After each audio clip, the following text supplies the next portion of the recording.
Bienvenidos a la primera clase de estructura atómica molecular. Si bien mi objetivo es dejar las ideas en claros en forma sintética, si bien una revisión histórica muy simplificada, como para entender cómo fue evolucionando esto de la estructura del átomo y de la molécula, hasta el día de hoy, que obviamente tenemos teorías mucho más precisas, mucho mejor estudiadas y con mayor profundidad, lógicamente.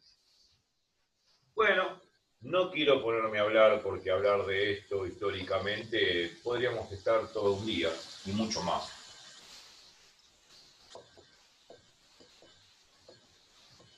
El tema del día es este.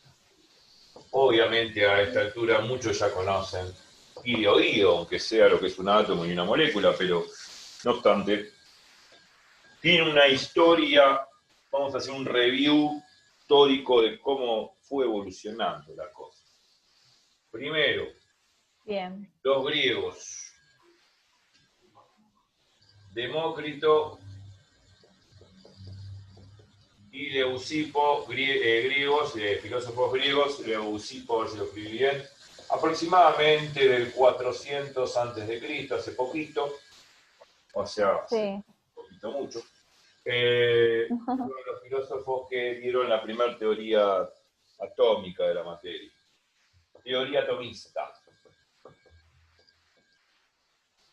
Cosmológicamente decían que todo estaba compuesto por partículas indivisibles que se llamaban átomos. Pero Bien. bueno, no sé si los llamaban átomos, pero eran partículas indivisibles. No sé si la palabra átomo proviene justamente del griego, Sí. pero tiene que ver con esa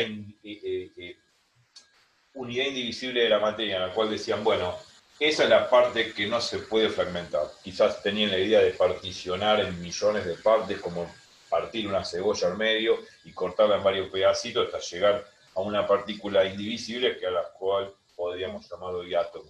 Esa partícula indivisible era la unidad en la que estaba esencialmente compuesta esa sustancia y decía que, bueno, el mundo constaba de diferentes átomos porque había diferentes sustancias. Ni siquiera era empírico, esta teoría no es empírica, no es experimental. Los griegos intuían todo y no experimentaban nada. Aristóteles, en Claro. su libro Metafísica, decía que experimentar era trabajo de esclavos. Así que Ah, nada, pereza. una teoría que ellos presumían, intuían, pensaban, filosofaban mucho, pero no experimentaban ni siquiera con nada, como para decir, bueno, Claro. empíricamente o experimentalmente, no. Así que es una Bien. teoría teoría filosófica de la materia. Eh, Bien. Mucho más allá, fue evolucionando, pasaron cientos y miles de años, los 13 siglos oscuros de la historia, de la Edad Media, ¿no? Con la Inquisición y qué sé yo, no podemos hablar nada porque no hubo un gran avance en esos 13 siglos de Edad Media, pero van adentrándonos al Renacimiento, la Edad Moderna, y mucho más allá de la Edad Moderna, de la Edad Contemporánea, ya empezaron a aparecer individuos como en Francia, como por ejemplo Boyd y Marriott. Boyd, Mm. Marriott y Gay-Lussac. Individuos en realidad físicos, no es que estaba la carrera de física en esa época, pero experimentaron físicamente con gases. O sea, hicieron estudios sobre gases encerrados en ciertos recipientes con volúmenes y manómetros de mercurio, Sí. qué sé yo, midiendo obviamente la presión de los gases en un cierto émbolo. Si bien el tema de la presión de los gases en un cierto émbolo ya viene de la época, de alguna manera, el tema de la presión, podríamos decir, como la presión atmosférica viene de la época de Evangelista Torricelli, un Sí. físico experimental italiano del 1543, que es el primero de la historia que mide la presión atmosférica. O sea, la idea de la presión ya estaba, no solamente con Torricelli, con Castelli, con Pascal, que experimentaban bueno, estudiaban efectos hidrostáticos, y mucho antes, y mucho antes, en el 250, 260 a.C., Arquímedes, con el famoso Eureka, que descubre la ley del empuje de los líquidos cuando los cuerpos se sumergen. Lógicamente, si me tiro una pileta voy a sentir como una fuerza de empuje que me hace el agua y por eso me siento más liviano. O sea, la hidrostática, lo que quiero decir, ya venía de la época de Arquímedes, 260 años antes de Cristo, y después, bueno, lógicamente, el tema de la presión fue estudiado por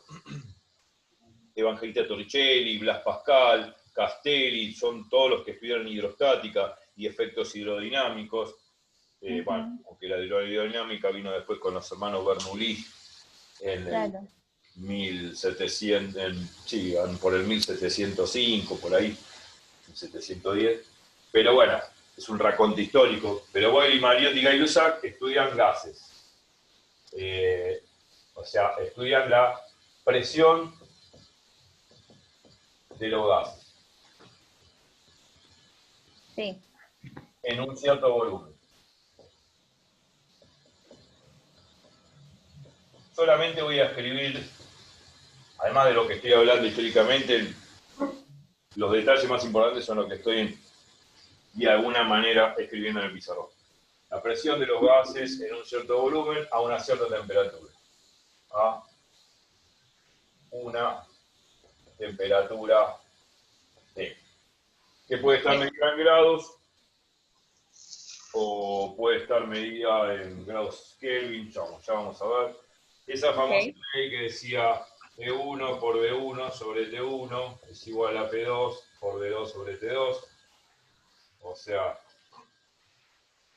si yo tengo un recipiente y está esto una presión P1, B1 y una temperatura T1, si cambio estos parámetros, o sea, el sistema evoluciona hacia el nuevo estado, ese gas que está ahí tendrá una nueva presión, volumen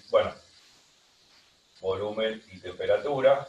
Obviamente que el volumen puede ser completamente diferente, no tiene por qué ser el mismo, así que vamos a hacer un dibujito un poquito más grande, un poquito más chico, lo mismo.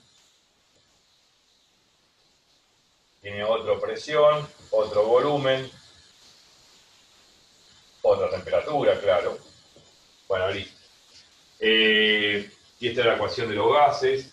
La temperatura, acá en esta ecuación de Gay-Lussac, yo lo nombro a los tres, Boyle, Mariotti y Gay-Lussac, que son los que experimentaron con gases en recipientes, pero son gases ideales. Entonces vamos a poner que los gases acá, gases ideales,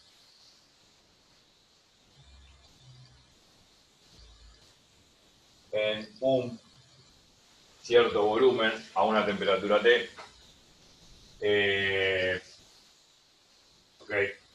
Esta temperatura siempre está medida en grados Kelvin, que es grados Celsius, a 270. Bueno, estos tipos empezaron a estudiar estas cosas y que uno dice, ¿qué tiene que ver con la estructura atómica y molecular? No, sí, tiene que ver con las moléculas, porque evidentemente de esta ley uno deduce la ecuación de estado, la ecuación de los gases, P por B igual a NR por P, que es la ecuación general de los gases, ya lo vimos, donde el N es el número de mole de moléculas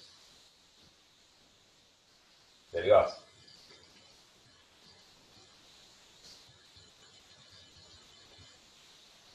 Que no es otra cosa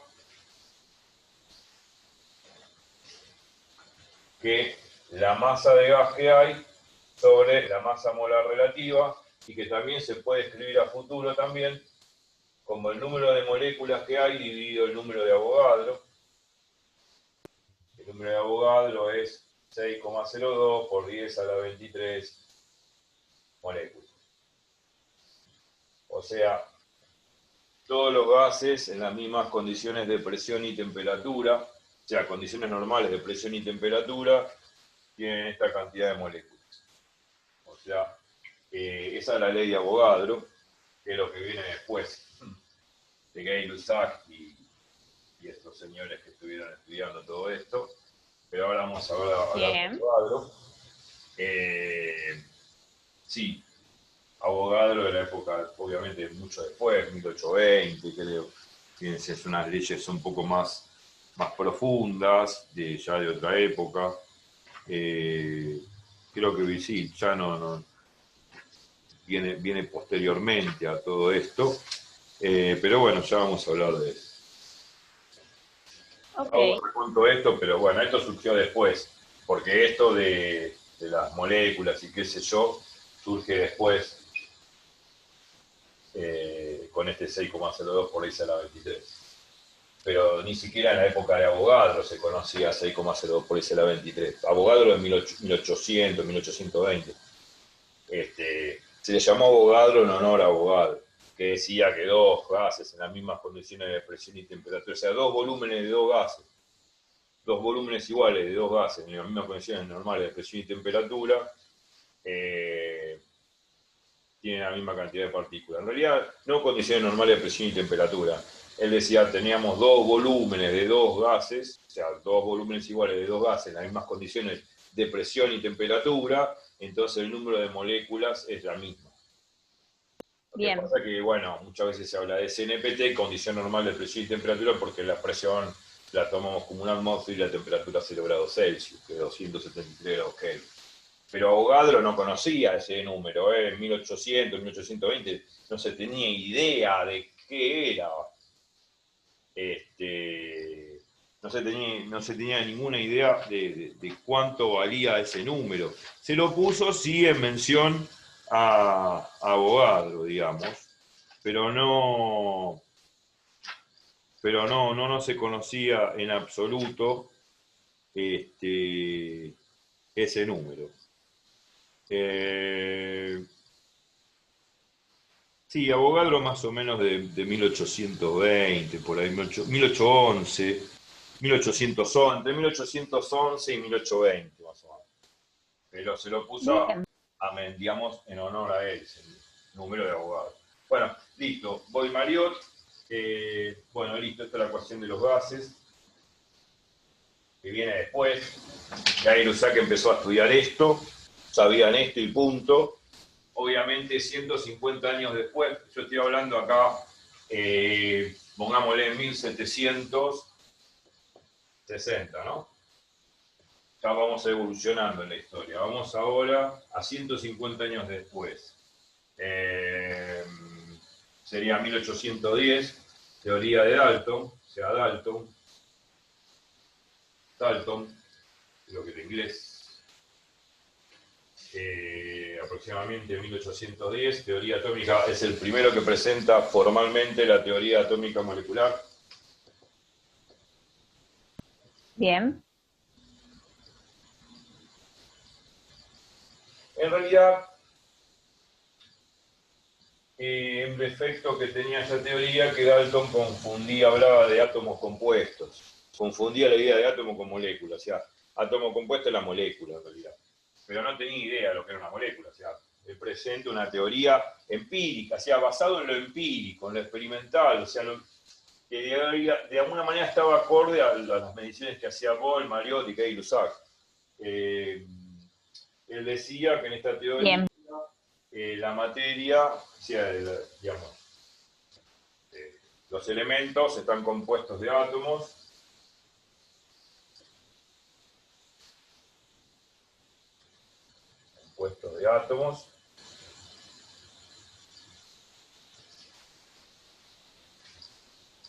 Los átomos de un mismo elemento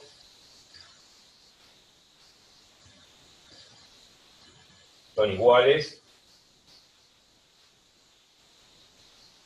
Cuando hablo de elemento, de sustancia, de elemento que uno sabe de la tabla periódica, ¿no?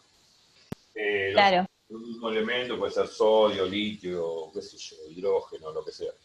Los átomos de un mismo elemento son iguales. Eso es mentira, que son iguales, porque hoy en día, y ya lo vamos a ver, existe lo que se llaman los isótopos. Los isótopos son elementos de la misma especie que, si bien tienen el mismo número atómico, pero tienen diferente número másico.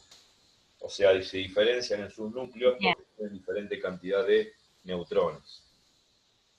Un ejemplo puede ser el hidrógeno y el deuterio, ¿no? Si no me equivoco, bueno, el hidrógeno tiene número másico 1, número atómico 1, que indica el número de protones que tiene, y el deuterio tiene número másico 2, número atómico 1.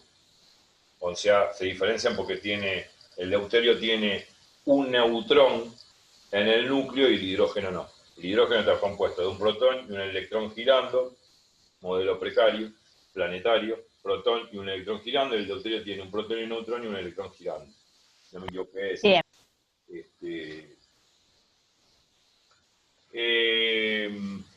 Y otro clase de isótopos, bueno, todos los materiales, digamos, todos los elementos tienen isótopos. Por ejemplo, el cloro tiene dos isótopos, el 3517, 35 es el número másico, 17 el número atómico, y el 37 el número másico y 17 el número atómico. O sea, vemos que hay átomos de cloro que se encuentran en una determinada proporción, que tienen el número másico 35 y el número atómico 17, y otros en otra proporción, en otra cantidad, tienen 37 de número másico y 17 de número atómico. Y después hay una infinidad de isótopos.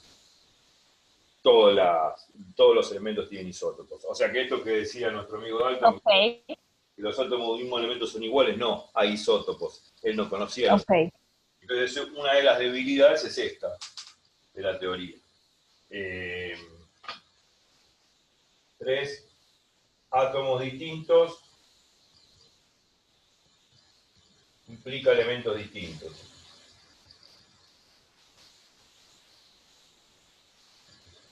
Bueno, 4, si dos átomos se combinan para formar un átomo compuesto, lo hacen siempre en la misma proporción. Si dos átomos de dos elementos distintos,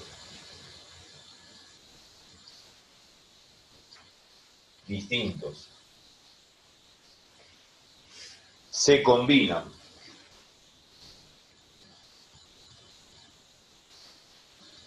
para formar un átomo compuesto, y eso lo pongo entre apóstrofes, un átomo compuesto para nosotros es una molécula, él no conocía lo que era una molécula.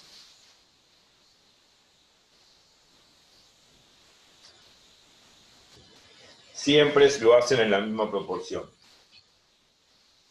Es la famosa ley de Proust. Una de las leyes gravimétricas es que los reactivos en una reacción se combinan en una determinada proporción para formar productos. ¿Está? Claro. Eso es. Bien, bien, bien. Entonces, si dos elementos distintos se combinan para formar un átomo compuesto, siempre lo hacen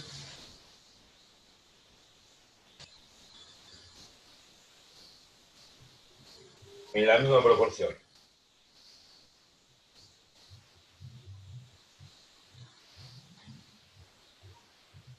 Bueno, esto sería la ley de Proust de las proporciones múltiples.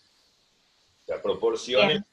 es como que se combina a determinada proporción. Yo quiero armar una torta y tengo que agarrar la receta, no voy a meter más harina que agua o más agua que harina, porque si no sale cualquier cosa. Entonces tengo que hacer Bien. la proporción que me dice la receta, si no sale cualquiera. Bueno, Ok. es como en la gastronomía. La química es una gran gastronomía de las reacciones. Tengo que combinar los compuestos en determinadas proporciones y no cualquier proporción. Si no, no se obtiene la nueva molécula que sería el producto. Bien. Ley de proporciones múltiples de Proust. Vamos a poner ley de Proust porque así no ocupo tanto el pizarrón. Ley de Proust. Bueno, y la que nos interesa a nosotros es la número 5. La número 5 dice así, que los átomos, o átomos compuestos, bueno, porque hablaba de átomos compuestos, la materia está compuesta por átomos en una forma desordenada, discontinua. O sea que es como pensar en bolitas que están obviamente dispersadas dentro de una región. Entonces, esa era la famosa idea. Las sustancias, obviamente, estaban compuestas por átomos y la materia estaba, por átomos que son partículas indivisibles, en forma discontinua. Entonces es como considerar que la materia es un conjunto como un pelotero de átomos que la formaba. Entonces, el quinto postulado era ese, que decía así, o sea, la materia es discontinua. La materia formada por átomos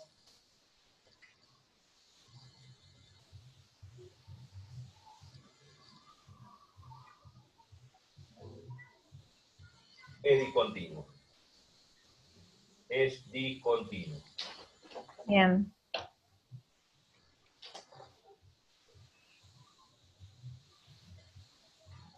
Bueno, esa es la última, la que me interesa, porque esto es la idea. Esto lo borro. Sí. La ley de Dalton pensaba de que la quinta, que es la que me interesa, la número 5, voy a repetir, es como que pensaba que la materia estaba compuesto por, pongámosle la materia, yo estoy dibujando como una especie de émbolo, pero no hace falta dibujar esto, sino agarramos cualquier material sólido, líquido, gaseoso, cualquier estado de agregación, que puede estar compuesto por moléculas. Moléculas que estaban distanciadas unas a otras como si fuese un pelotero. Él pensaba en esto. No pensaba que había, perdón, no pensaba que había, él pensaba en esto. Él pensaba que los átomos estaban como dispersados, formando la materia. La materia es discontinua, ¿por qué? Porque no es algo compacto, no es algo condensado, algo Claro. del otro, no una bolita pegada a la otra, no. Él decía que eran No. como partículas indivisibles los átomos que estaban Sí. desordenados en una forma discontinua. Bien. Discontinua en el sentido que no están pegadas unas a la otra. Que un átomo no está pegado al otro, no es algo compacto, no es un gel compacto, sino algo disperso. Entonces, dispersión atómica. Esto es un átomo y él pensaba en una dispersión atómica. Esto es como una dispersión atómica. Dispersión atómica. Él pensaba en Eso esto. también, la dispersión atómica induce lo que sería que como no están quietos, perdón, como no están fijos, se pueden mover también entre Y ellos. obviamente, él no pensaba en el movimiento. No sé si habrá pensado que esto se movía para allá Claro. o esto se movía para acá, como la teoría cinética de los gases. Él decía que estaba completamente en forma discontinua, no pensaba en esto de la velocidad como nosotros lo pensamos en la teoría cinética de los gases. No, no. Él no hablaba de eso, él hablaba de que estaban en un estado discontinuo, que estaban separados los átomos Bien. unos de otros por determinadas Ok. distancias. O sea, estaban separados por determinadas distancias unos a otros. Entonces es como que no estaban la materia pelmazada, no estaba compactada, no era un gel de átomos unos pegados al otro, no, estaban separados. Perfecto. Bueno, eso es el postulado 5. Bueno, no sé si me olvidé olvidar uno, pero lo más importante era esto. La teoría de Dalton fundamenta las leyes gravimétricas. La ley de Lavoisier, que decía que la suma de las masas de los reactivos es igual a la suma de las masas de los productos, y la ley de Proust, de las proporciones múltiples, donde decía que los reactivos se combinaban en una determinada proporción para formar un producto. Bien. O sea, gracias a esta teoría de Dalton vienen las leyes gravimétricas. O sea, Dalton induce a las leyes gravimétricas, obviamente, de sus contemporáneos, Lavoisier, Proust, sí, Cannizzaro, Ok. Avogadro. Entonces, Ok. Dalton induce las leyes gravimétricas. Entonces, leyes gravimétricas.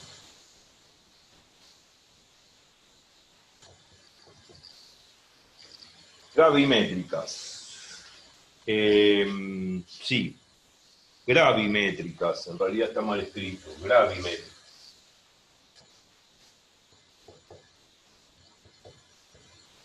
Bueno, las gravimétricas son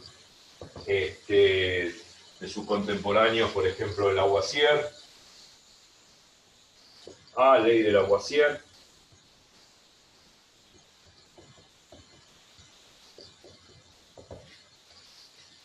Si yo tengo un reactivo A más un reactivo B, y bueno, forma un producto C, bueno, o puede ser C más D, por ejemplo, una reacción química.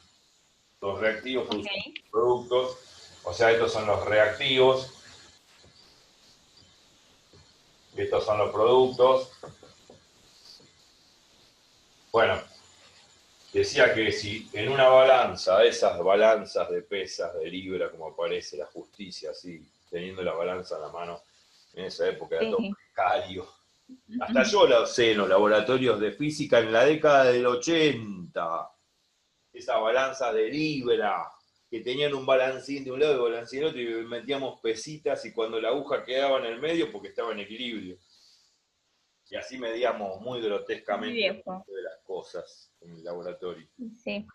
Así se mide también, así lo midió Lavoisier. Lavoisier con esos balancines midió de que si sumaba la masa de estos reactivos por un lado y sumaba la masa de estos productos por otro, la suma da lo mismo. También tiene un defecto, porque cuando hay una reacción, las reacciones son exotérmicas o endotérmicas, liberan energía o absorben energía, eso no lo tenía en cuenta. Entonces no voy a hablar de eso. Bien. Obviamente que todas las leyes que se impusieron al principio, todas tienen su defecto, no son perfectas. A medida que fue evolucionando la ciencia se cubrieron más cosas. Lógicamente que de grosso modo esto se cumple, pero no tenía en cuenta las pérdidas de energía por radiación o la energía que tenía que absorber una reacción endotérmica que absorbe reacción o exotérmica que libera calor. Eso no lo tenía en cuenta. Y tampoco sabía si las reacciones eran posibles o no. No hablaban de cuáles reacciones se pueden formar y cuáles reacciones no. Eso vino después aparejado con la termodinámica, con una función de estado en termodinámica que se llama la función de Gibbs, que me da la energía libre de Gibbs de la reacción para poder predecir cómo evoluciona la reacción, si espontáneamente o es una reacción forzada para que se produzca o no se produce. O sea, cuáles son las reacciones que se producen naturalmente y cuáles no. Y cuáles están en equilibrio. Bueno, eso viene ya aparejado con la termodinámica, con la termoquímica, pero estoy hablando ya 1860, por ahí. Claro. Bueno, las leyes gravimétricas son de 1810 también, 1810, 1820, aproximadamente 1810 a 1820 y mucho más allá, por decir así, una fecha, y ubicarnos temporalmente en la escala cronológica. Bueno, de Lavoisier, ley de proporciones múltiples de Proust, ley de Proust. Bueno, entonces, si yo tengo una reacción así, entonces yo puedo decir que estas dos sustancias se combinan estos dos reactivos se combinan en una determinada proporción. O sea, si yo ahora en vez de agarrar masa A y masa B, agarro masa A' y masa B', o sea, cambio la masa de los reactivos, entonces se cumple una ley proporcional, una ley de proporciones que dice masa A', o sea, masa A sobre masa B, es igual a masa A' sobre masa B'. Esto es lo que dice la ley de proporciones de Proust. Para los reactivos, también se puede formar para los productos. O sea, masa de C sobre masa de D es igual a masa de C' sobre masa de D'. Y también se puede formar, no lo voy a hacer, entre reactivos y productos, esta relación proporcional. Pero bueno, no importa, es como dije recién, yo tengo que armar una torta, lo voy a hacer con una determinada cantidad, digamos, una proporción que me dice la receta. Qué sé yo, poner 200 gramos de, bueno, a ver, 1 kilo de harina, 700 gramos de huevo, o sea, bueno, 100 gramos de huevo, no sé, 3 cucharadas de azúcar. Bueno, lo que me están diciendo, las componendas de todo eso, como para poder realizar el pastel, el engrudo, o hacer fideos, qué sé yo. 1 kilogramo de harina, y me dicen, bueno, por por 100 gramos de harina hay que poner un huevo. Entonces son 1 kilogramo, hay que poner 10 huevos. Bueno, y así en esas proporciones que hablan las recetas de cocina son las que en química se llaman Claro. de cómo se tienen que combinar en qué proporciones reactivos. Bueno, listo. Ok. Raconto histórico de las leyes gravimétricas. Bueno, hablé de un par acá. Vinieron estos tipos. Bueno, después aparece Avogadro. Avogadro dice que en sus teorías, igual que Cannizzaro, esa época, 1820, sí, 1811 creo, sí, Avogadro,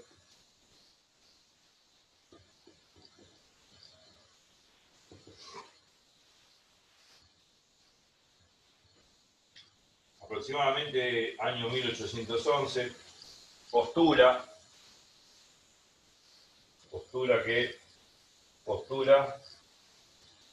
lo siguiente.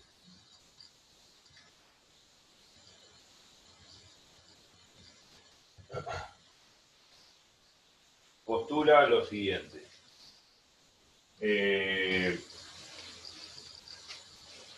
Dos gases que ocupan el mismo volumen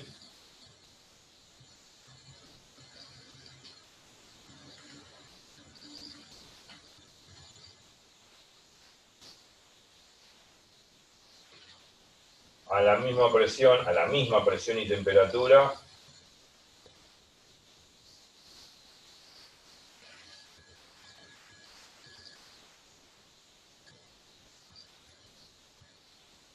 tienen la misma cantidad de moléculas. Obvio que no se conocía bien en aquel entonces lo que era un átomo. Se habla de átomo, se habla de molécula, pero no tenían muy bien en claro qué era cada cosa, ¿no es cierto? O sea, era muy difícil cuestionar bien el tema de lo que eran átomos, lo que eran moléculas, pero bueno, esto viene acorde a las famosas leyes de Gay-Lussac y la ecuación de los gases, que si bien, bueno, nosotros sabemos muy bien que eso está muy acorde a eso, digamos, ¿no? A esa teoría, a la teoría de Gay-Lussac con la ecuación de los gases y qué sé yo. Entonces, esto tiene que ver con esa ley. Esta ley, digamos, él postula esto y es coherente con la ecuación de Gay-Lussac y la ecuación de los gases. Uno cuando habla de la ecuación de los gases hace P por B igual a NR por T. Entonces, bueno, esta es la ecuación de los gases. Ok, perfecto. Entonces, si yo tengo dos gases a la misma presión, volumen y temperatura, ¿qué es de esperar? Es de esperar lo siguiente. Si yo tengo dos gases de igual volumen a la misma presión y temperatura, o sea, la presión es la misma, el volumen es el mismo y la temperatura es la misma.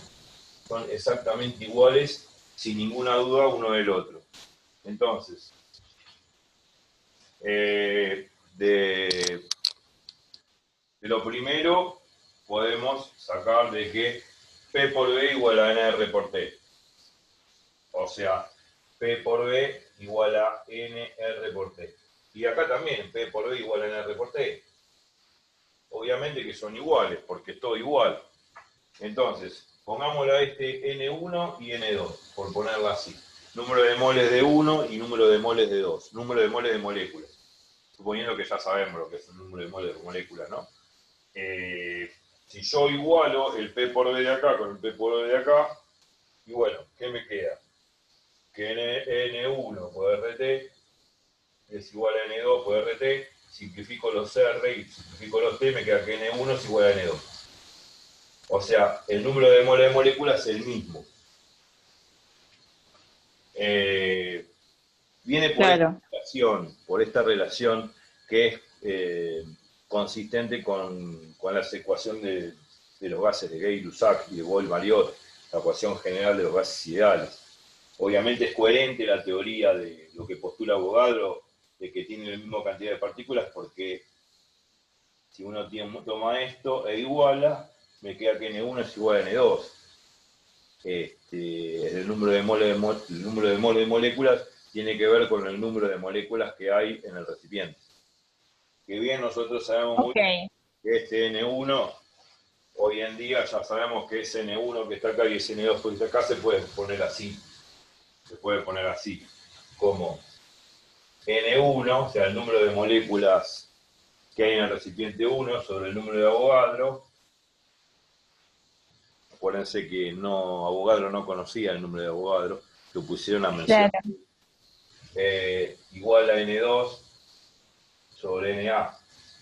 Si tacho los Na, me queda que el número de moléculas en el recipiente 1 es igual al número de moléculas del recipiente 2. O sea, es consistente con las ecuaciones de los gases ideales de Boyle-Mariotte y Gay-Lussac.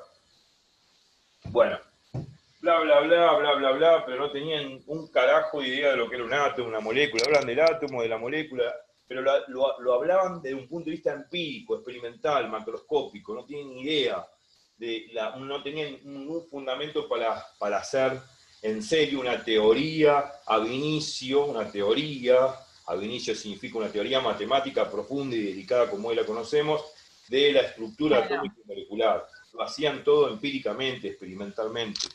No había otro recurso. No había otro recurso para poder investigar esto. Bueno, ya está. Más allá de Avogadro y sus amigos, pasó no mucho tiempo después, ya como para entrar a una era un poco más profunda. Yo podría decir mediados del siglo XIX, 1863 en adelante, una gran revolución. Pero antes de 1863, podríamos decir de 1820, sí, podríamos decir de 1820, 1810, 1820 pondría yo, hasta 1860, hubo una serie de investigaciones en la física sobre la electricidad y el magnetismo. Sabemos lo que es la electricidad y el magnetismo porque lo sabemos intuitivamente lo que es un enchufe cuando da corriente para poder funcionar un aparato.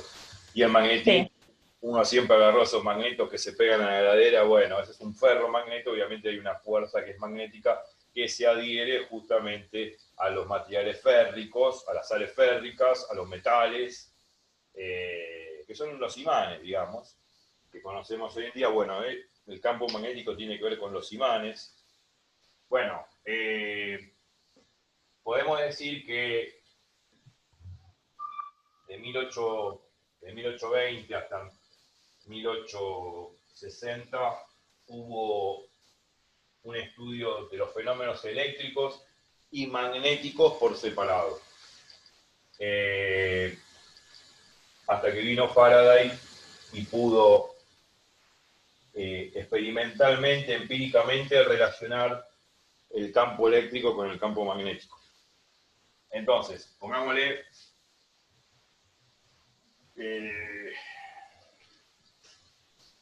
1820 a 1860, aproximadamente hablando, se estudiaron fenómenos eléctricos y magnéticos. Entonces, electricidad y magnetismo.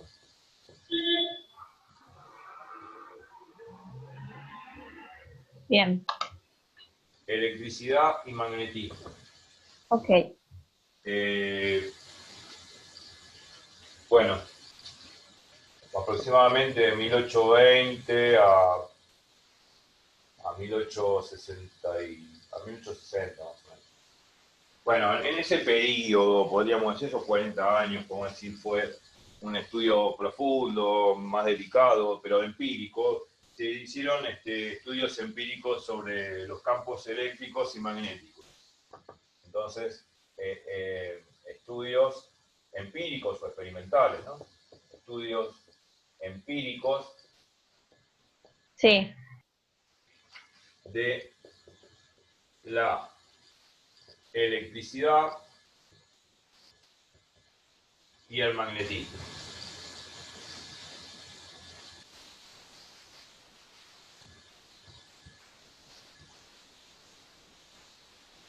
Electricidad y magnetismo. Salió más fuerte bien, magnetismo que electricidad.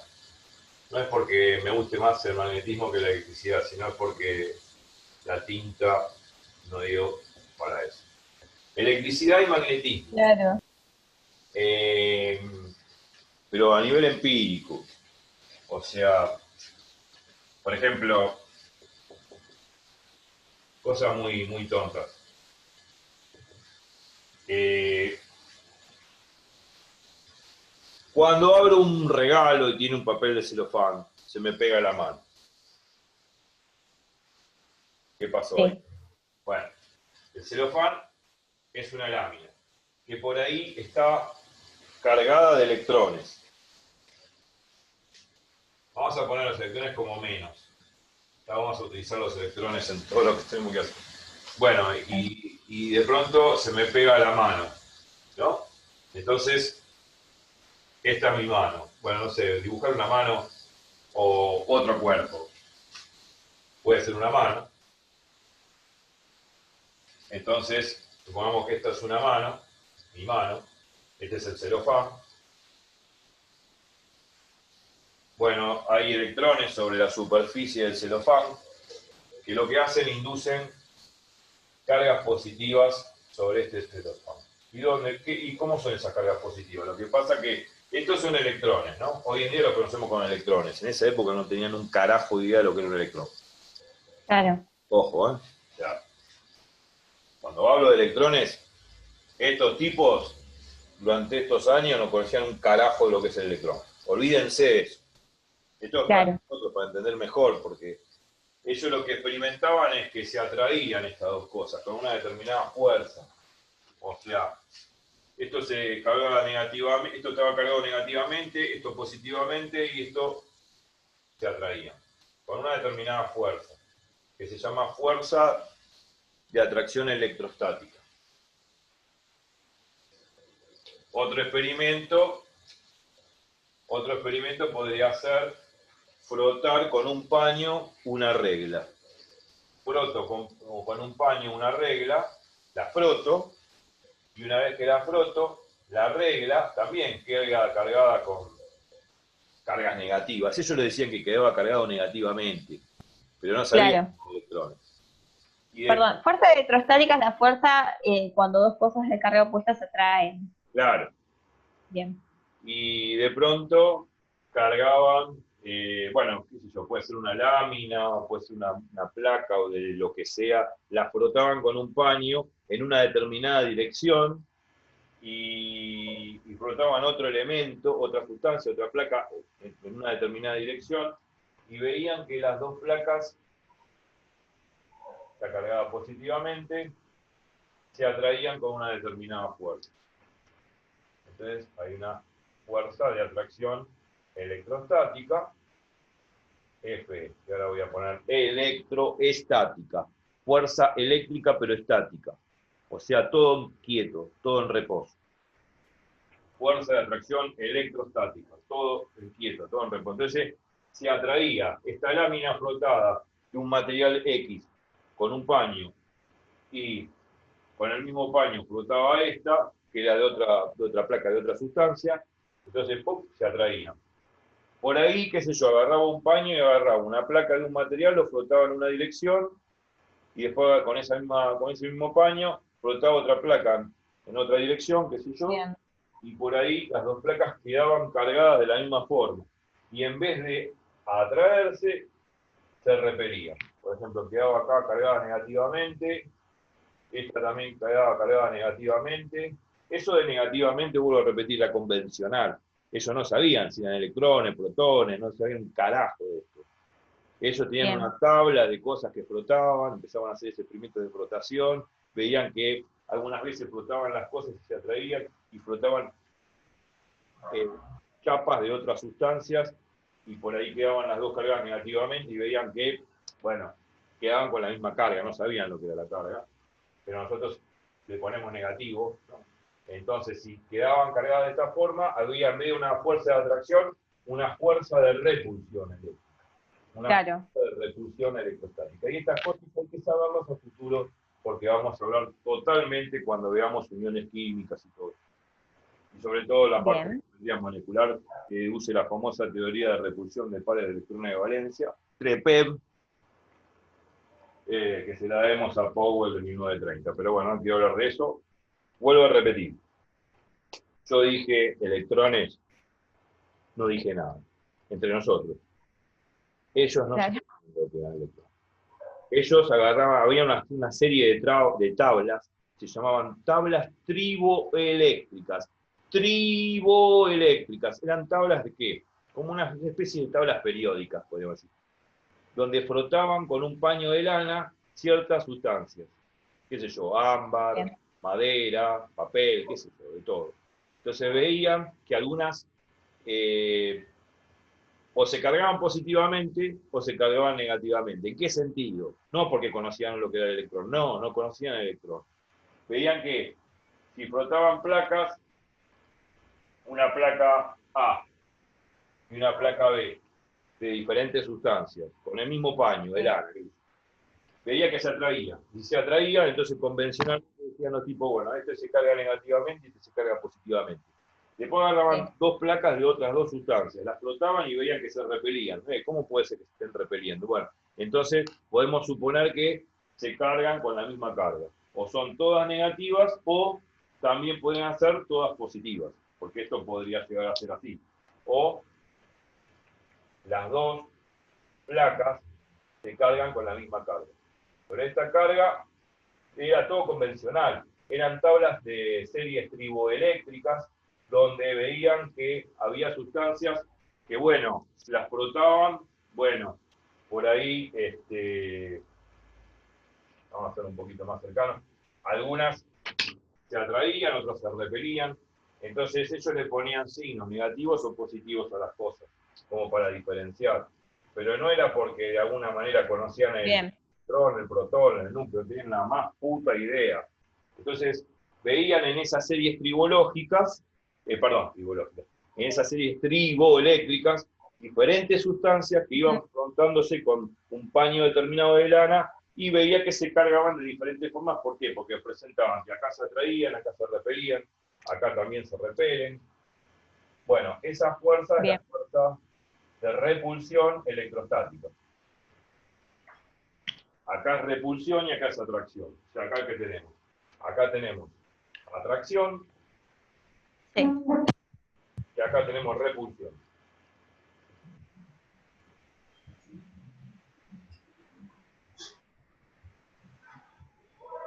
Bueno, esto con esas famosas series triboeléctricas que frotaban cosas, el primero que se le ocurrió medir, cuantificar la idea de fuerza eléctrica fue Coulomb, famoso Coulomb. Sí. Julián.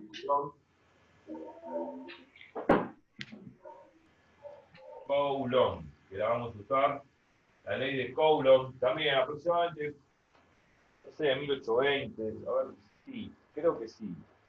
Coulomb, puede ser que sea 1820. Sí, más o menos por ahí. Sí, sí, porque tiene que ser más o menos en esta época. Digo 1820 por no decir 1830, no me acuerdo exactamente la fecha, tampoco importa, pero más o menos de esta generación. Ser el primero que estudió esta fuerza, digamos. La ley de Coulomb famosa. ¿Se ve bien el pizarrón? Perfecto.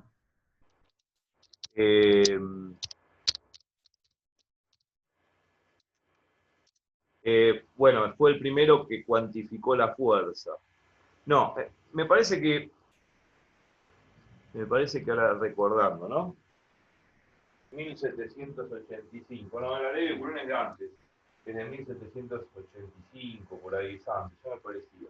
No, esto ya se sabía de antes, esto se sabía de antes, así que podríamos decir, acá puse 1820, acá está mal puesto, vamos a ponerle de 1700, 60 o 50 para decir una fecha.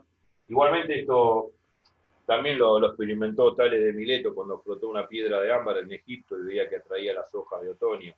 Esto ya lo sabía, pero no propuso ninguna teoría eléctrica Tales de Mileto, de época de los griegos. Claro. Pero no, bueno, No. pongámosle 1750, yo puse 1820, pero aproximadamente 1750, 1860, y este tipo de 1785, ahora que bien recuerdo, Ok, no hay problema. la famosa ley de Coulomb, cuantifica la acción de esta fuerza que no sabíamos qué era, de dónde venía. Tampoco Coulomb sabía, Culón, perdón, Culón las cuantifica, no investiga de dónde vienen. nadie de estos investigó nada, digamos, esencialmente los tipos hacían construcciones empíricas, pero ninguno de ellos sabía lo que era un electrón, un protón, un átomo, una molécula, ¿no?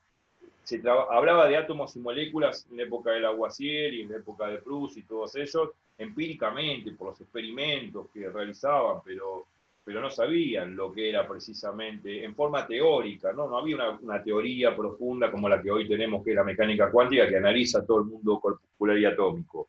No, tenían Claro. simplemente una visión experimental. Es lo que hace con el Coulomb en 1785, lo que hace, analizar todos estos procesos que ya se habían analizado antes que él, desde no sé, 1720, 1750, todos estos fenómenos, con esa serie triboeléctrica donde flotaban las cosas y las cosas se atraían. El mismo fenómeno que Tales de Mileto eh, observó cuando flotó una piedra de ámbar y las hojas de otoño se atraían por una fuerza eléctrica, lo hacía, bueno, él experimentó eh,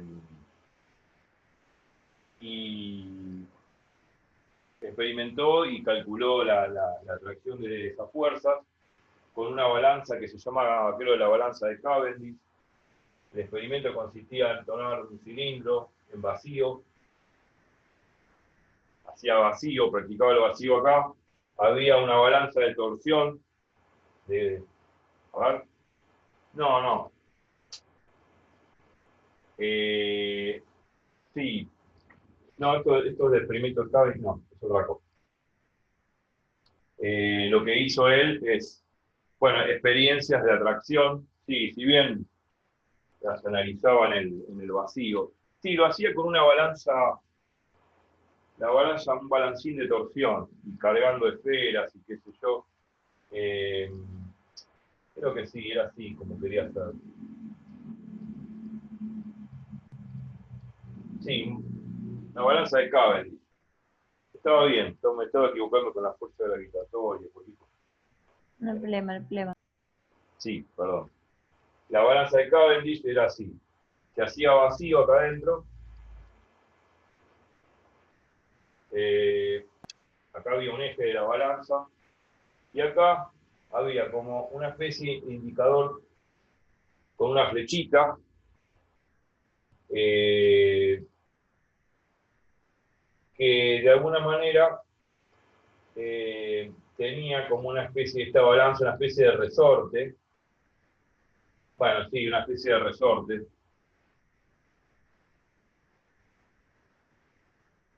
que indicaba cuando se torcía, cuando se torcía esto, indicaba un valor de una fuerza. Eh, Era como un brazo de palanca así, tenía dos esferas, así, y tenía una esfera fija acá. Entonces, ¿qué pasa? Si esta estaba, por ejemplo, cargada negativamente y esta cargada positivamente, había una atracción entre esta esfera y esta. Al haber una atracción, este balancín se tuerce, o sea, este eje de acá que contiene este resorte, este dispositivo resorte, se torcía e indicaba un valor de una fuerza. Esto indica una fuerza. Una fuerza, que es un aparato de medición, lógicamente se llama balanza de Cavendish.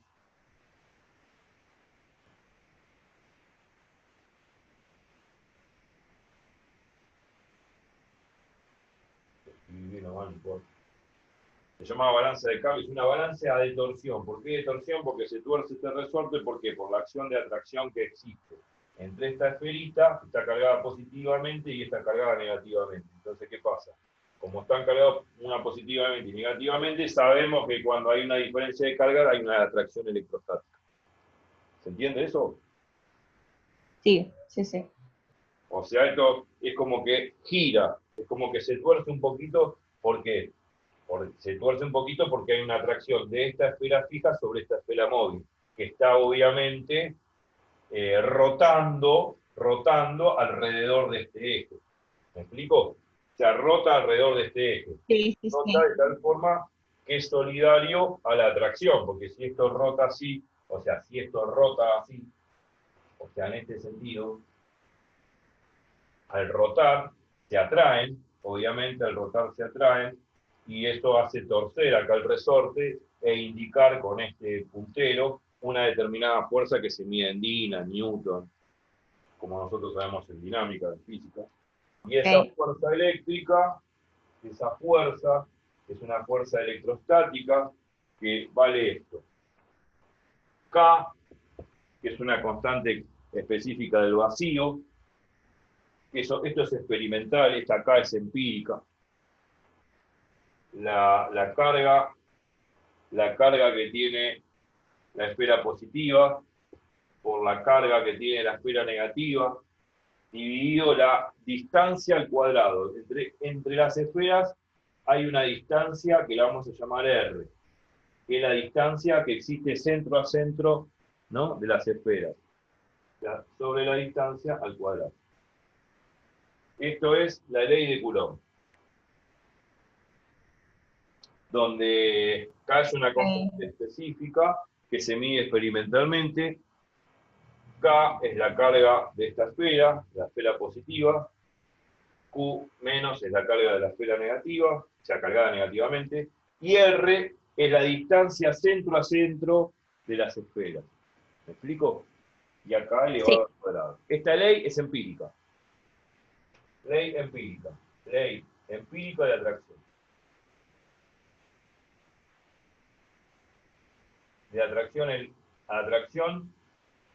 electrostática. Electrostática porque son fenómenos eléctricos con cargas en reposo. Obviamente está bien, esto sí va a ok. poder, pero se torcía, y una vez que se torcía se medía la fuerza en estado estático, en estado de reposo. Por eso es electroestática. Electroestática. Ya, ¿los electrones en estado de reposo? No, acá hay electrones, no existen. Está Claro, dividido claro, claro, es verdad. en 5. Ok, Después perfecto. activo la máquina del tiempo y nos vamos más adelante. Ley Sí. empírica de atracción electrostática. Vamos a poner atracción acá al lado. De atracción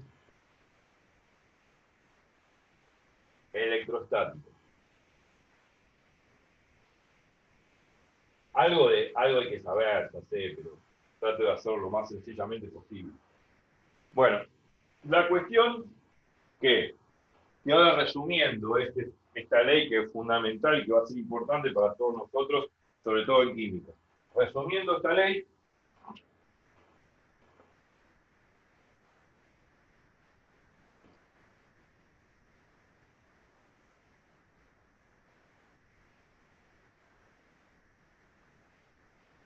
resumiendo esta ley, Sí, sí.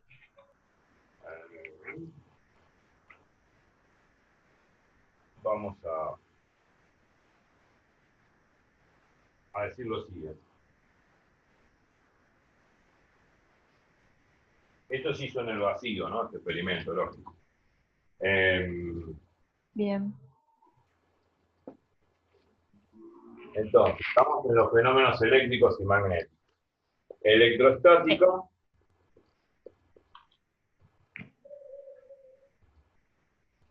fenómenos eléctricos y estáticos.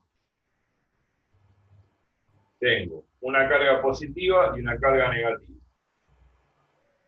O sea, dos esferas, ¿no? Con una cargada positivamente y otra cargada negativamente. No se conoce un pito de lo que es el protón y el electrón.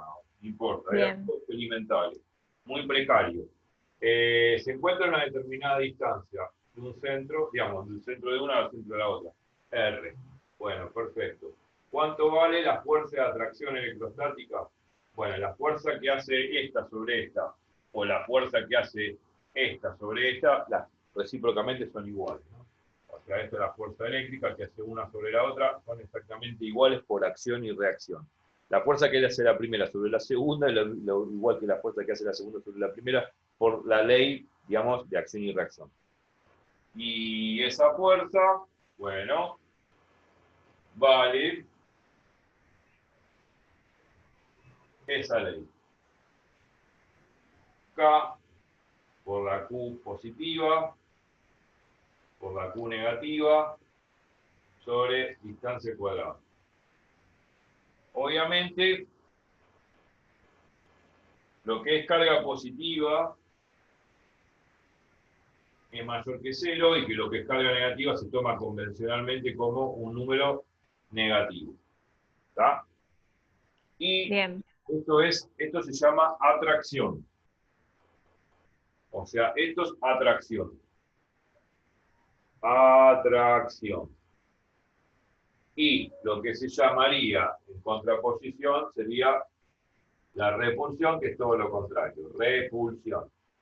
Repulsión electrostática. O sea, que significa que tengo una carga positiva o una carga positiva o las dos negativas, podrían ser las dos negativas, ¿no?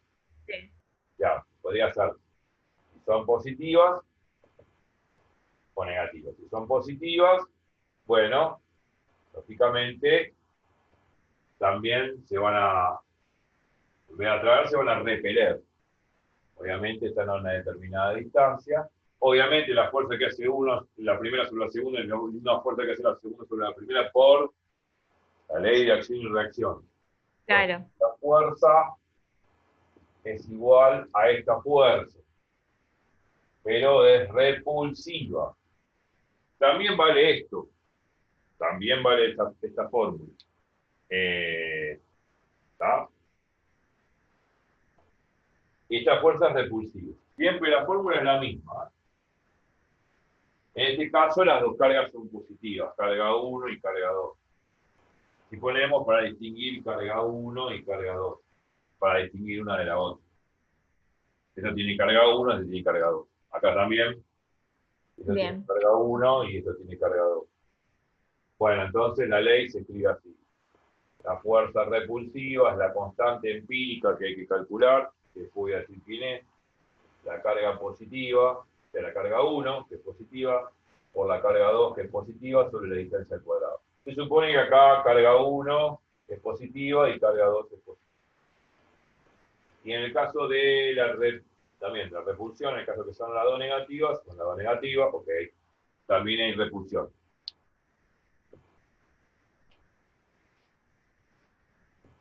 Perfecto. Q1, Q2. Esto es entender física, esto lo necesitamos entender porque si no después, cuando nosotros tengamos que analizar todo el tema de las teorías de pares electrónicos de valencia, todo el tema de repulsión de pares de valencia, Sí. qué hace la estructura geométrica y electrónica de la molécula, nos vamos a entender un poco. Claro, ahí va. Es necesario. Bien. Obvio que los químicos lo explican muy bien esto, ¿se entiende?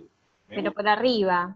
sí, lo explican bien, o sea, me gusta la visión que tienen yo soy físico, pero me encanta la visión que tienen ellos. Yo utilizo los de amigos químicos, yo tengo amigos químicos, me han recomendado muchos libros y los he leído a niveles de libros, bueno, a nivel físico-química, ¿no? De termodinámica, de termoquímica, de, de teoría de orbitales, todo eso, y la verdad se entiende muy bien. Y me han servido a mí como físico para redefinir esa locura matemática que yo tengo acá como físico teórico, que muchas veces apabulla y confunde.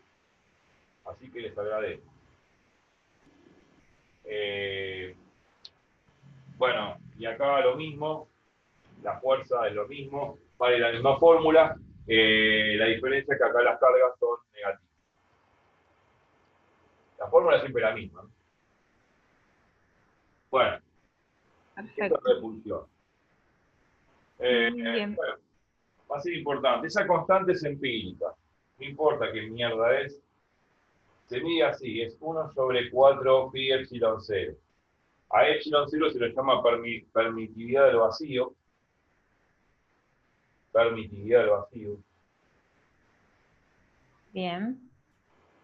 Permitividad del vacío.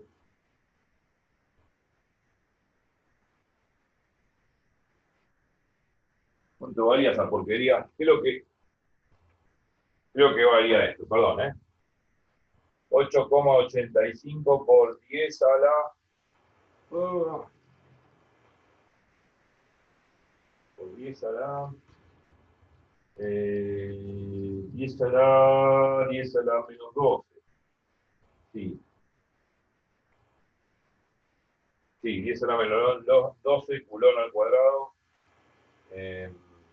por joule sobre segundo, una cosa así. Creo que sí, ¿no? O sea, si no me equivoco. No Yo ni idea, Edu. importa, no importa. No, culón. Sí, sí, sí, sí. 8,85. Ah, sí. Sí, culón al cuadrado. Bueno, a la menos 1, sea o no. Ya está, yo ya la deduzco, no tengo que pasar nada. A ver, si no me equivoco. Bueno, es una constante, es 8,85 por 10 a la 12. Y es el valor que va acá. Ajá. Esto tiene que dar un cuerpo. Ok. Ah, sí, culón al cuadrado sobre... Está bien, está bien. Sí, sí, sí, va a ser culón al cuadrado sobre metro cuadrado, una cosa así. A ver. Sí, creo que sí. Bueno, es esa unidad aproximadamente. Son las cuestiones de unidades, claro. Sí. Está bien, no hay problema, Edu. Tan Ah, puntillosos vamos a no, poner. no. Pero pará, me falta algo. Me pasa que me falta el Newton. Debe ser así. Newton por culón al cuadrado sobre metro cuadrado. Porque por cuestiones de unidades, porque cuando meto esto en la fórmula, esto acá, y al meterlo acá en la fórmula me tiene que dar la fuerza de Newton. Entonces, tiene que ser. Ok. Son unidades, y ahora voy a hablar un poco de las unidades, porque acá habla de Coulomb. La C es Coulomb, Coulomb. El Coulomb viene de Coulomb, de este gran físico. Es una unidad de carga. O sea, un Coulomb, unidad de carga eléctrica.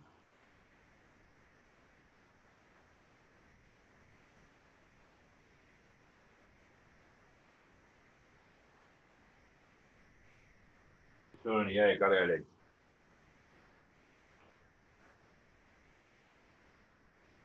Bien. Bien,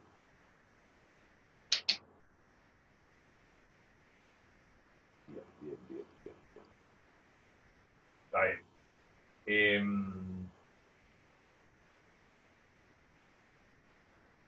Obviamente que a medida que las cargas son mayores, mayor va a ser la fuerza de atracción entre las cargas. O sea, al ser mayor Q1, Ok, mayor la fuerza eléctrica, va a ser mayor Q2 también. claro. Bueno, esto es una unidad de carga que se tomaba en viejas épocas como para analizar el efecto de la fuerza. Eh, bien, ¿qué más? Bueno, si escribí bien estas cosas, creo que las escribí bien hoy. Newton, a ver si está bien escrita, porque a ver, estoy haciendo un paréntesis. Newton me parece que va acá abajo.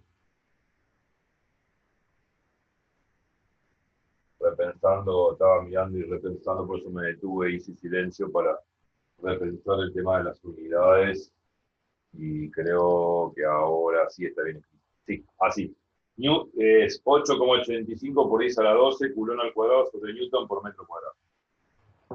El culón es una medida de una medida de que mide la carga, ¿no?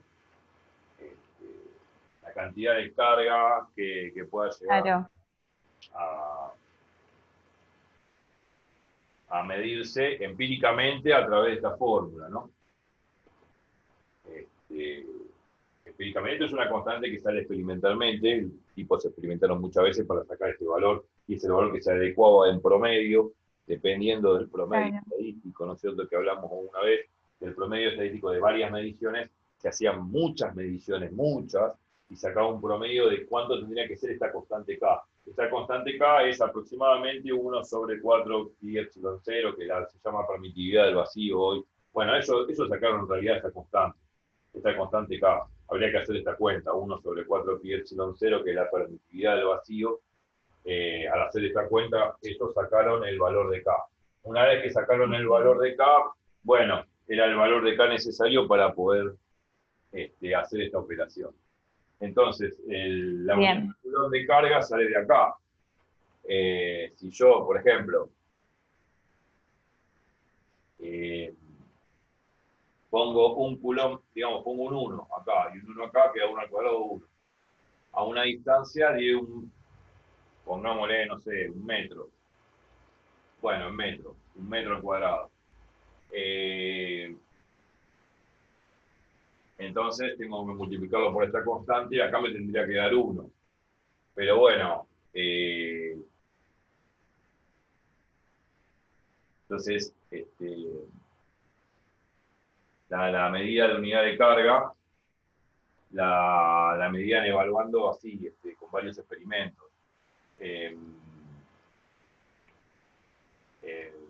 Tendré que poner un 1 acá de carga, un 1 de carga, 1 metro de distancia, de separación.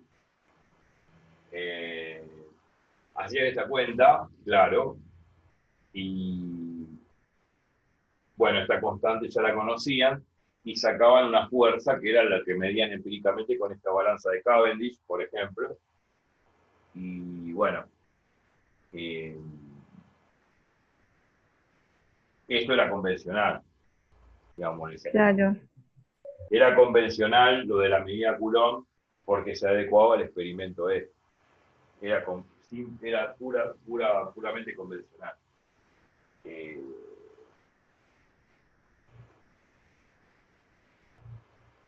Bien.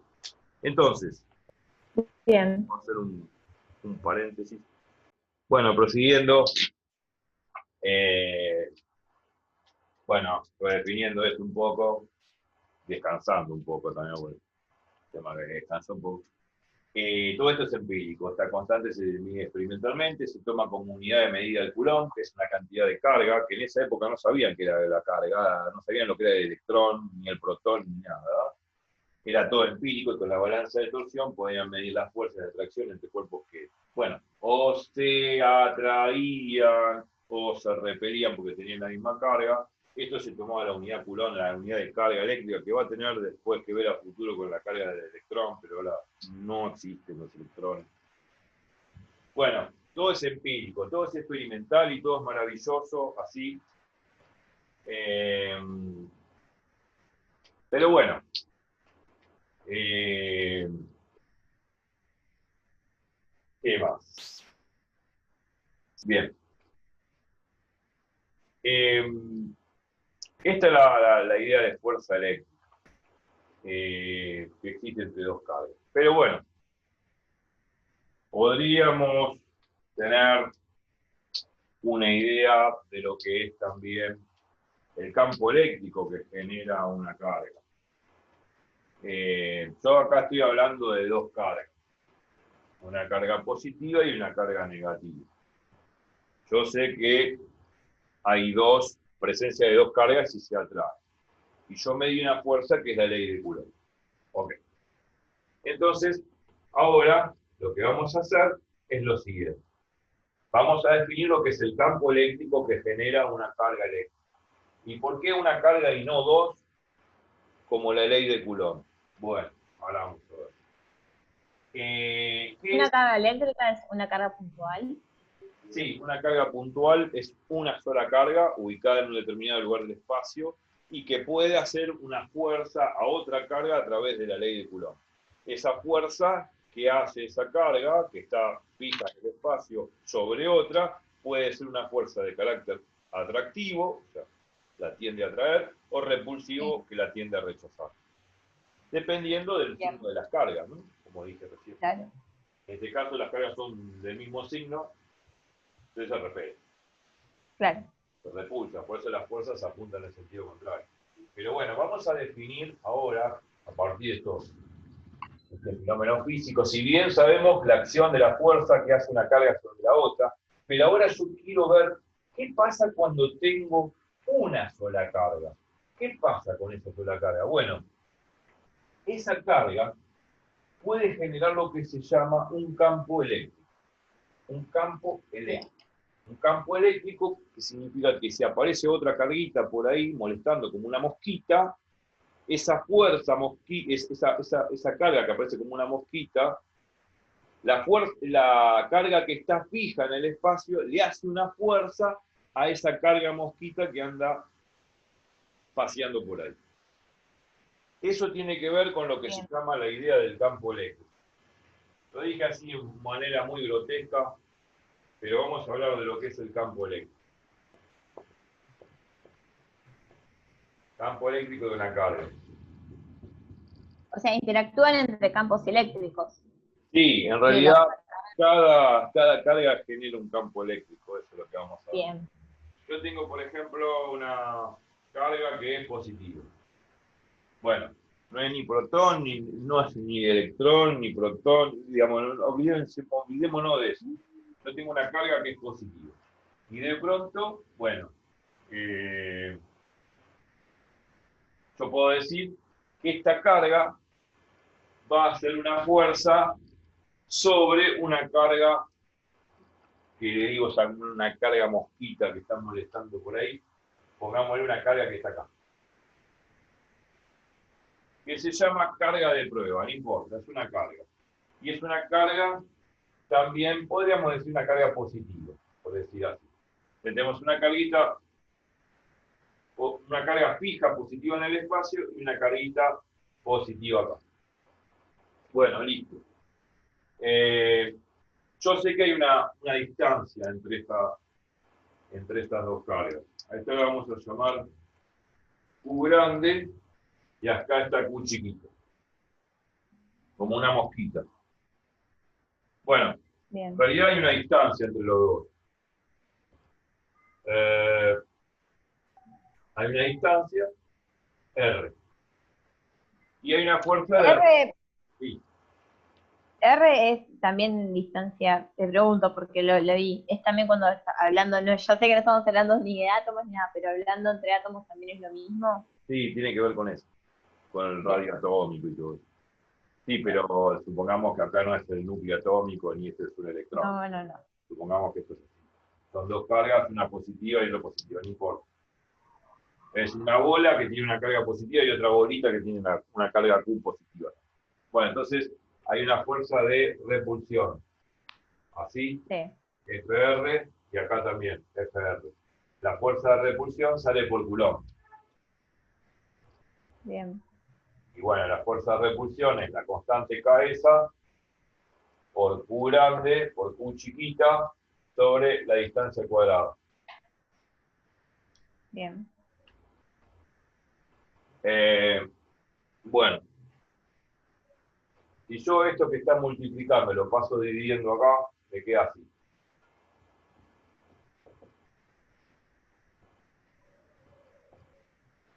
Esto que está acá me está diciendo una cosa importante. Es la fuerza por unidad de carga. O sea, la fuerza que hace esta que está fija acá por unidad de carga de esta. Por Bien. eso hago FR dividido Q. Es la fuerza que hace esta que está acá sobre esta por unidad de carga. ¿Por qué? Porque, por ejemplo, o sea, FR, fuerza que hace Q sobre muy chiquita. Entonces, yo puedo decir lo siguiente. Supongamos, por ejemplo, que la fuerza que hace la Q grande sobre la Q chiquita es de 10 newton. Por decir así un ejemplo irrisorio. Y la Q chiquita vale 2 coulomb. 2C, la unidad coulomb. Entonces, si yo hago este cociente, la fuerza de repulsión sobre Q, o sea, esto, FR sobre Q, va a ser 10 newton sobre 2 coulomb. Si hago 10 dividido 2 es 5 newton sobre coulomb. Y eso es una medida de lo que se llama campo eléctrico, y lo vamos a llamar E. Este es el campo eléctrico que haría la carga Q grande sobre la Q chiquita, en esta posición del espacio, ¿no? Entonces sería que la E, que está definido, y ahora sí por fórmula, vamos a poner E, el campo eléctrico que hace la Q grande sobre la Q chiquita. En este caso, campo eléctrico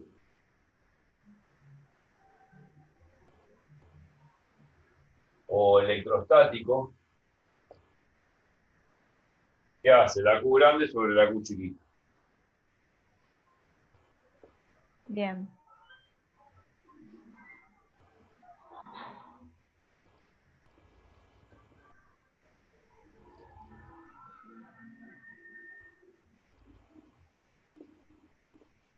¿Entiendes? Sí. Ok.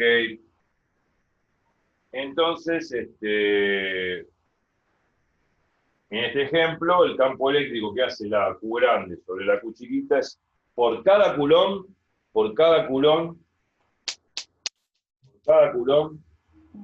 de la Q chiquita hay 5 newton.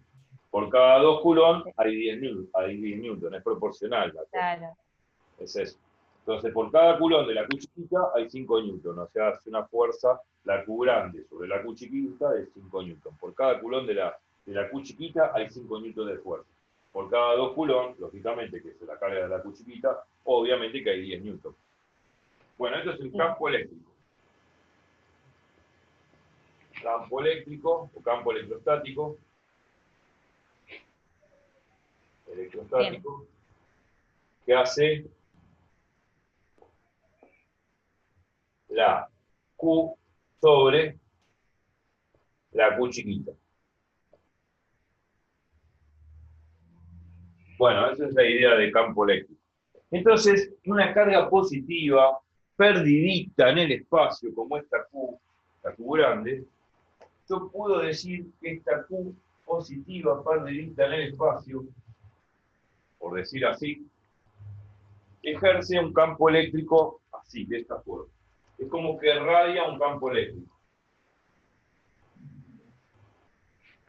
Como si fuese un sol. Un sol de campo eléctrico. Todas estas flechitas que estoy dibujando son líneas de campo eléctrico. Fuerzas son un campo eléctrico E. Son vectores que salen así hacia afuera como si fuese un sol en forma divergente. Este es el campo eléctrico que genera una carga Q positiva. Positiva. Q es positiva. Si fuera negativa. Y si fuese negativo, las flechas apuntan hacia adentro. Ahora vamos a ver. Okay. ¿Por qué? Por la ley de Coulomb también. Voy a borrar un poquito. Borre. Supongamos, voy a borrar un poquito, pero no mucho, porque supongamos que ahora, en vez de que esta carga Q grande sea positiva, es negativa. Bueno, si es negativa, ponemos un signo negativo. Es negativo. Listo, ya sé que es negativo. Ya lo estoy asumiendo. Bueno, si es negativa, acá va a aparecer un signo menos en la fuerza. Porque esta carga va a ser negativa. Va a ser menor que 0. Si es menor que 0, la fuerza va a ser negativa, la carga es negativa, El campo eléctrico es negativo, porque como Q es negativo, este campo eléctrico que está acá va a ser negativo. Bueno, el negativo significa lo siguiente, que apunta en sentido contrario. O sea que Bien. en vez de dibujar una fuerza de repulsión, es una fuerza obviamente de atracción.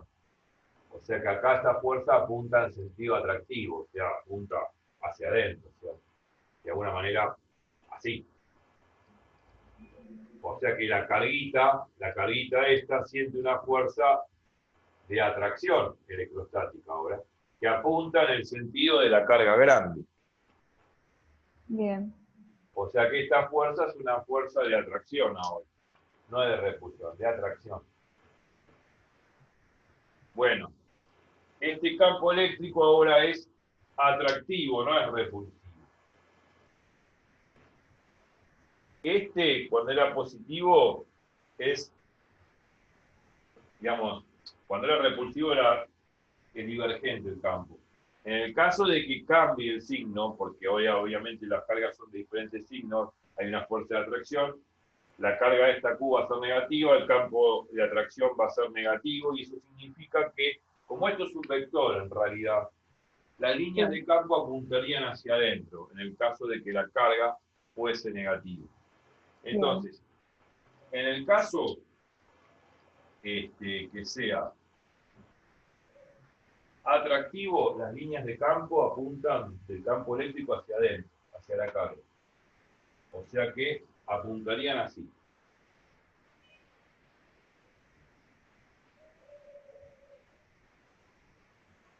Hacia adentro, ¿no? Las líneas, digamos, de campo apuntan hacia adentro, ¿por qué? Porque obviamente que esta carga de prueba se siente atraída hacia la carga Q grande. ¿Me explico? Claro. Entonces, entonces ahora la fuerza es atractiva. Y el ejemplo sería con fuerza atractiva. En vez de R es atractiva, en vez de R es atractiva. Bueno, ponemos una A de atracción, el ejemplo es el mismo. Ahora la fuerza es, bueno, va a ser menos 10 newton. Bueno, menos 10 newton sobre 12, menos 5 newton sobre metro, va a ser una fuerza de atracción. O sea que, en todo caso, el campo eléctrico ahora es un campo eléctrico atractivo, o sea, porque se atraen. Y porque la carga esta ahora atrae esta, que es el signo contrario, hacia donde está la carga Q.